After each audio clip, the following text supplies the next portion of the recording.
Good morning, everyone. Myself Ankur Modi. I am here to present the topic regarding support analysis for agitator mounted fixed cone roof storage tank. So basically, it consists of introduction, literature review, problem definition, research methodology, analysis of new design, findings, result conclusion, recommendation.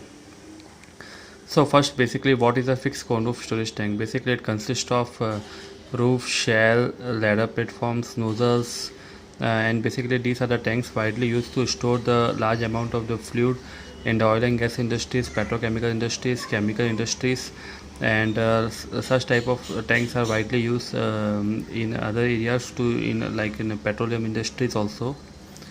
So before proceeding, actually we have done the literature review, and in this several papers have been studied, like the design and comparison of the steel roof truss with tubular sections. So basically whether the I-beam sections are widely shall be used or the tubular section should be used based on the type of the tank that has been studied.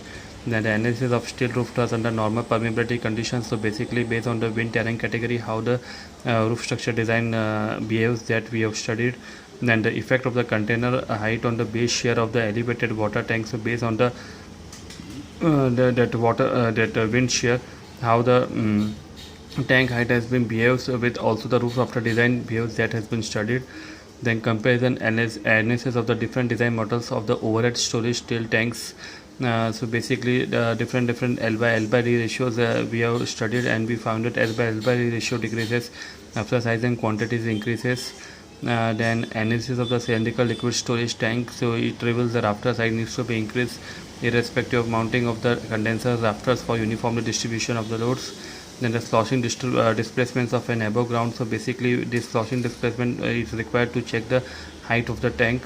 Then the design of the last cylindrical tanks for the oil storage with different shell courses will, so how the shell courses will plays an important role in designing the tanks. Then the seismic analysis during the design of the tank has been studied. Then the review of the current trends in the design for the oil storage, fungible, non-fungible roof connection, where to use and why to use, that has been studied. Then improvement in the design and fitness evaluation for above ground storage tanks. In this projection length of the annular plate has been again discussed. Then selection of the type of design, core and tank sizing has been studied. Then linear and non-linear, how the tank behaves in the non-linear phenomena, that has been studied over here based on the endurance tank phenomena. Then the design of the diesel tank storage in consensus with the requirements of API 650. Then shielding effects of the buckling of steel tanks in tandem areas under the wind pressure. And finally the width of the annular bottom plate, that how the width of the annular bottom plates will affect the tank design. So before proceeding, first we should be aware that what is agitator mounted storage tank. Basically it is a tank in accordance with API 60. It is used to store a viscous fluid in a liquid phase, and this is used to maintain liquid phase. Agitator mixers are used, and they have the slow motions, and this type of tanks are widely used in FMCG, fast moving consumer goods, and chemical plants and oil and gas refinery plants. So what is the current practice, that agitator is supported from the external structure. Then agitator will have basically two loads: static load, dynamic loads. Static load is the dead weight of the agitator, and dynamic is the dead weight plus the motion, the weight generated due to the motion of the agitator in the operating condition. So the current design methodology, in the current practice, the agitator loads are distributed in a tank shell to the gussets of the nozzle and the external support structure connected to the gussets and the tank shell. And in some cases, the agitator is supported with on the separate foundation as well, where the loads were very high and such that the tank shell will not be suitable. So there are two types of the method for supporting the agitator. So problem definition is, in FMCG and oil and gas and chemical industries, often current design problems put a great challenge in which the space constraint and the cost are the major ones, and hence it needs to develop the alternate design to support the agitator such that it solves the space constraint and the cost issue. Basically the existing problem is regarding that the agitators are supported from the external support structure, that is existing design. So the storage tank under consideration are the basically such type of tank ranges from the 50 to 350 KL, and they are widely used in the paint industries or FMCG industries. So we consider the maximum size, and where the mixing requirement occurs due to the high viscosity, and they are majorly found in this sector. So design parameters has been mentioned, shell details has been mentioned over here, the agitator nozzle details, and the agitator loads are available. So this is existing design, where it shows that agitators are directly supported from the external support structures, and how it has been supported to the nozzle and through the cleats that has been indicated over here. And this is the roof after the structure details for the existing design. Then the existing design problems, basically it is obstacle to the piping equipment, nozzles, access areas, separate structure design and manufacturing cost adders are required, separate foundation design, and the space problems are there. So in the solution, basically we start with the over here the agitator loads are distributed to tank shell, to the nozzle and the internal roof rafter connected to center drum and the tank shell. And designing the internal roof rafter to support the agitator mounted tank, basically there are 4 steps involved. The first one is the agitator nozzle is directly connected to the roof, and that has NSS is done by the nozzle pro, and the roof rafter are connected to the center drum and shell cleats, that is NSS has been done by the Strat Pro. Then the reaction loads on the cleats and gussets NSS has been done by Strat Pro. Then the revalidation of the local shells and center drum thicknesses NSS is done by Nozzle Pro. And experimentally, Airboat design successfully working in one of the predominant industries in India for the last year, which has been designed actually by me.